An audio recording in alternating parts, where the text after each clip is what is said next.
Le Centre de recherche en didactique des disciplines et de diffusion des sciences, CRDS en sigle, a organisé du 6 au 11 janvier 2020 une série de conférences dédiées à la recherche et l'enseignement de la physique au Burundi. Différentes activités étaient au menu, à savoir les présentations sur la place de la recherche et de l'enseignement en master, la politique enseignante au Burundi, les pratiques de l'enseignement de la physique et une descente au lycée Étoile des Montagnes d'Igenda pour faire l'état des lieux de l'enseignement des sciences en général et de la physique en particulier. Le directeur du CRDS nous précise l'objectif visé en organisant la conférence sur la place de la recherche et l'enseignement en master qui a vu la participation du professeur Mick de Cook de l'Université catholique de Louvain. L'objectif de la conférence, effectivement, c'est de pouvoir amener des contributions dans l'amélioration de la qualité de l'enseignement-apprentissage au Burundi. Bien sûr, c'était la présente conférence d'aujourd'hui. Bon, il y a eu deux. Une sur la place de la recherche dans l'enseignement au niveau master. Une autre sur la politique enseignante au Burundi.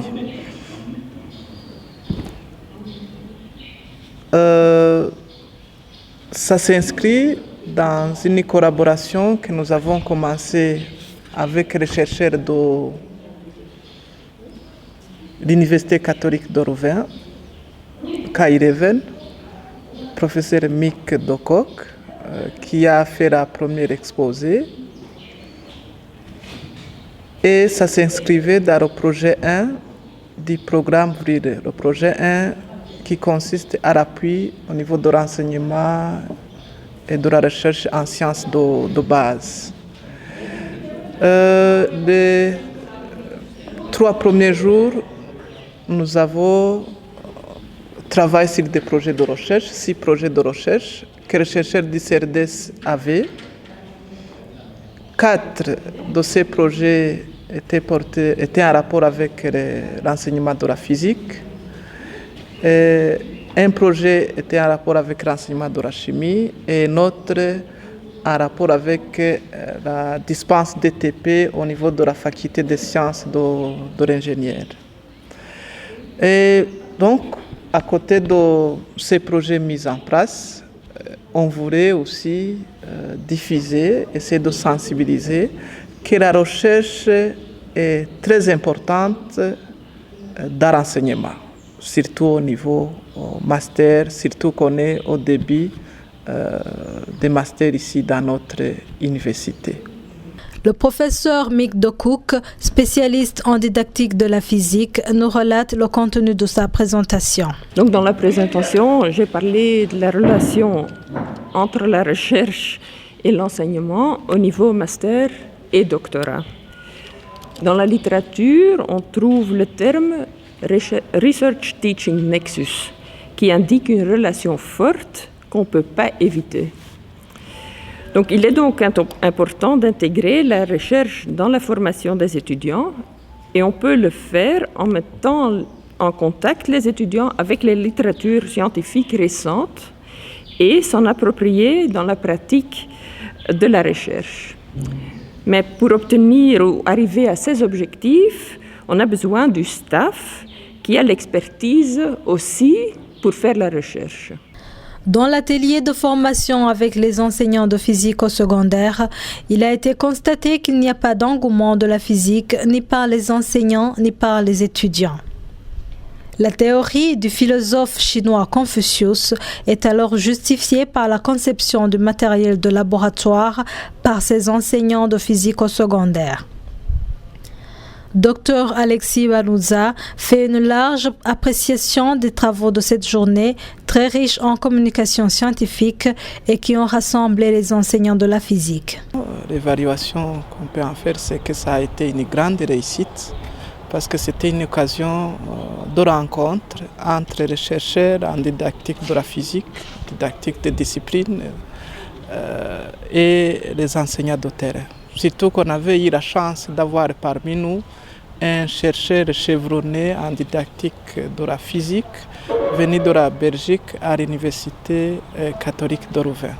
Les échanges étaient très intéressantes. Nous avons suivi différentes conférences. Pour la première conférence, parlait de l'usage des jeux dans l'enseignement de la physique. Deuxième conférence, c'était en rapport avec la fabrication du matériel didactique, matériel de labo. Troisième conférence, c'était en rapport avec l'usage des TIC dans l'enseignement de la physique parce qu'on peut ne pas trouver du matériel pour quelques expériences. Donc là, ça serait une façon, une remède pour la qualité de l'enseignement de la physique. Et quatrième conférence, c'était en rapport avec la formation des enseignants.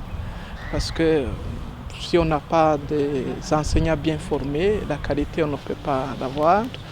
Et cinquième conférence, c'était un bon témoignage en rapport avec un chercheur qui avait pu organiser, qui avait pu mener des recherches en rapport avec la formation continue. Et la dernière conférence, c'était en rapport avec l'usage de la langue nationale dans l'enseignement pour la physique. Edouard Barunsanzaha, enseignant de physique au lycée du Saint-Esprit, concepteur d'un kit du matériel de laboratoire, nous partage l'objectif visé en pratiquant ces théories de Confucius. Les objectifs que je vise, c'est la réussite de nos enfants, de nos chers enfants. Cet appareillage que je vous ai présenté, ça s'utilise dans l'enseignement du cours de physique. Par exemple, ce kit d'enseignement de la chute libre dont je vous ai parlé, il est utilisé en deuxième poste fondamental et en troisième poste fondamental. C'est un kit qui est d'usage très nécessaire dans le but où ça va permettre aux enfants de bien maîtriser les notions sur la chute libre, des notions qui compliquent souvent à nos enfants. Et j'ose croire que lorsque je l'aurai mis sur place, ça va beaucoup aider. C'est un kit qui est constitué par un chronomètre électronique avec une précision d'un dixième de seconde. Il fonctionne sur un système de relais, donc deux relais, un double relais qui sera chargé du déclenchement du comptage au niveau de l'horloge et de l'arrêt du comptage lorsque un coordonné aura terminé sa chute. Ça, c'est en premier lieu. Le second appareil dont je vous ai parlé, c'est l'horloge électronique. Cette horloge ne sera pas mise à la disposition des élèves pour être mise à leur disposition tout simplement. Je suis parti d'un témoignage d'un élève qui m'avait signifié que lorsqu'on leur avertit le temps qui leur reste lors d'une évaluation donnée, ça cause le stress chez eux et par voie de conséquence la perte des idées, du fil des idées et par voie de conséquence encore une fois des échecs. Donc, pour éviter ces échecs, il faudrait disponibiliser au niveau de chaque classe des horloges qui seraient placées au niveau du tableau dans chaque classe. Et comme ça, les élèves pourront suivre l'avancement de temps du début jusqu'à la fin. Comme ça, les élèves pourront faire une gestion efficace du temps qui leur est donné lors de la passation de l'examen ou bien de l'interrogation donnée. Il nous explique aussi le mode de fonctionnement de ce matériel issu d'une imagination sans précédent et hors du commun. Le matériel que je viens de présenter, il s'agit de 9 appareils qui sont très utiles dans l'enseignement de la physique. Quant à l'état des lieux de ce matériel-là, c'est un matériel qui ne se trouve nulle part, du moins au niveau des établissements secondaires de la place. Et mon souci, c'est de les utiliser dans la manipulation, dans l'enseignement de la physique. D'habitude, moi, j'enseigne le cours de physique au lycée du Saint-Esprit en classe terminale et en seconde. Et donc, ce matériel que je viens de présenter, je l'utilise donc couramment juste pour enseigner le cours de physique et dans le souci de le vulgariser, du moins à l'échelle nationale. Pour susciter l'envie aux sciences en général et la physique en particulier, le directeur du CRDS propose toute une panoplie de voies de sortie. Les voies de sortie sont multiples. Notamment, en premier lieu, c'est de renforcer les recherches-actions entreprises et dans le domaine de la didactique des disciplines. Et là, ça permettrait de trouver des solutions à des problèmes même bien identifiés. Ça permettrait de relier la théorie à la pratique. Donc, première chose, nous allons renforcer côté recherche-action en milieu scolaire. Autre chose, c'est que les recherches et les résultats qu'on aura trouvés, on va essayer de les diffuser via des conférences ou via des rencontres, parce qu'on s'est fixé comme objectif de pouvoir organiser une telle rencontre au moins une fois à l'année et de stimuler la création d'une association des enseignants de physique. Comme ça, ils pourront au fur et à mesure s'organiser, renforcer les échanges d'expériences. Mais nous allons aussi faire des plaidoyers auprès de tout le monde, les parents, les autorités, les élèves, les étudiants, de façon que nous puissions voir l'importance de la science, combien ces sciences peuvent nous aider à développer notre pays. C'est le plan national de développement qui a été mis en place, en suivant le plan d'action de l'université annuel, en suivant les ODD, en suivant l'agenda 2063 au niveau Afrique, l'Afrique que nous voulons. Et là, ça pourrait vraiment contribuer à ce que nous puissions être conscients dans quelle mesure nous pouvons avoir la qualité de l'éducation. Pas seulement mettre en avant la quantité, mais aussi la qualité. Et comme ça, on pourrait construire beaucoup de locaux et à côté, ne pas oublier les laboratoires et les équiper et chaque fois bien former les enseignants au niveau initial et au niveau continu. Monsieur Edouard Barounsan-Zaha compte fabriquer d'autres matériels comme le fréquence-mètre dans un futur pas très lointain. Dans le futur lointain, je préconise fabriquer un fréquence-mètre. En classe terminale, nous enseignons les mouvements vibratoires. Nous les enseignons vraiment en toute abstraction, sans la moindre notion, sans la moindre expérimentation sur la fréquence utilisée dans ces mouvements-là. Alors, si nous enseignons par exemple la fréquence du son, il faudrait un appareil qui visualise, bien qui illustre pour un son donné sa fréquence. Et c'est cet appareil-là que je projette fabriquer et ce sera en fréquence digitale. Et j'ose croire que je le réaliserai avec succès. Lors de la descente de l'équipe du CRDS au lycée Étoile des Montagnes d'Igenda pour faire l'état des lieux de l'enseignement de la physique, le constat est que les élèves sont enthousiastes d'apprendre la physique même si les ressources ne sont pas qualifiées. Toute une série de questions a été posée par les jeunes élèves de ce lycée des montagnes surplombant les Migwa. Servi de la théorie pour mieux comprendre la physique où on vous a montré comment utiliser de par les matériaux touchables, palpables. Donc. Voilà. Vous êtes-vous simplement servi de la théorie pour faire ce que vous nous avez montré ou... Quelle est la partie de la physique utilisée dans la fabrication des machines, donc la partie utilisée dans la médecine? Comment utilise-t-on la physique dans la fabrication, dans la construction des machines comme le scanner et d'autres machines? Si quelqu'un peut vous demander d'expliquer l'élaboration du tableau périodique de Mendeleïev, est-ce qu'on explique les 20 premiers éléments ou les 63 éléments et comment faire pour maîtriser tout le tableau? Dans ce nouveau système, on n'étudie plus les cours scientifiques, donc les maths, biologie, chimie, physique. Donc, comment pouvons-nous s'intéresser au domaine des sciences alors qu'on ne connaît même pas la base? Personne qui n'a pas pu comprendre la physique depuis la 7e jusqu'en 3e poste fondamental. Y a-t-il une chance pour elle, pour cette personne, de comprendre la physique en université où elle a choisi de la suivre? Ça, c'est 1. 2.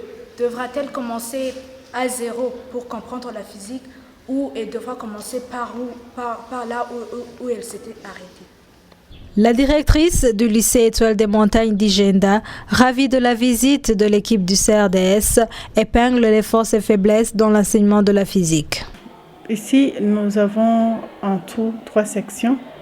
Il y a la section sciences on a l'option biologie, chimie et sciences de la Terre. Nous avons aussi la section langue et la section sciences sociales et humaines.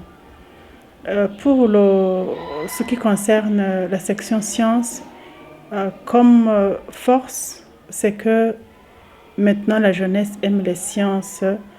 Je trouve qu'ils ont une motivation de faire les sciences. Mais comme faiblesse ici au sein de l'établissement, nous n'avons pas de physiciens formés.